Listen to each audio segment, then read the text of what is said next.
दोस्तों इस वीडियो में हम लोग एक बेहद इंपॉर्टेंट न्यूज़ पे बात करेंगे जिसको आप लोग प्रीलिम्स में भी डायरेक्टली क्वेश्चन आ सकता है और मेंस में अगर कल को भूमि क्षरण के ऊपर यानी लैंड डिग्रेडेशन के ऊपर क्वेश्चंस बन के आ जाए तो हम लोग इस रिपोर्ट का यूज़ भी कर सकते हैं।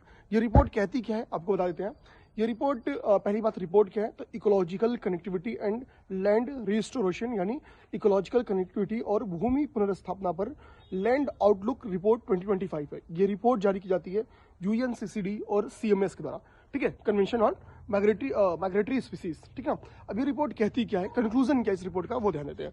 ये रिपोर्ट कहती है कि पृथ्वी की लगभग 1/3 भूमि सतह मानवीय गतिविधियों के कारण गहरी रूप से प्रभावित हुई है, ठीक है। तो ये एक इंपॉर्टेंट पॉइंट है।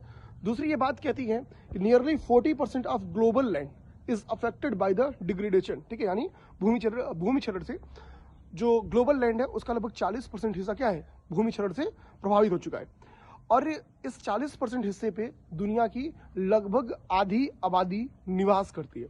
तो ये बेहद इंपॉर्टेंट न्यूज़ है, डायरेक्टली प्रीलिम्स में भी क्वेश्चन आ सकता है और मेंस में कल को भूमि क्षरण के ऊपर क्वेश्चंस बन के आ जाता है, ठीक है। या फिर कल को हम लोग फूड सिक्योरिटी में अगर चीज़ों को डालना चाहें तो हमारे पास लैंड डिग्रेडेशन एक इंपॉर्टेंट पॉइंट होता है लिखने के लिए।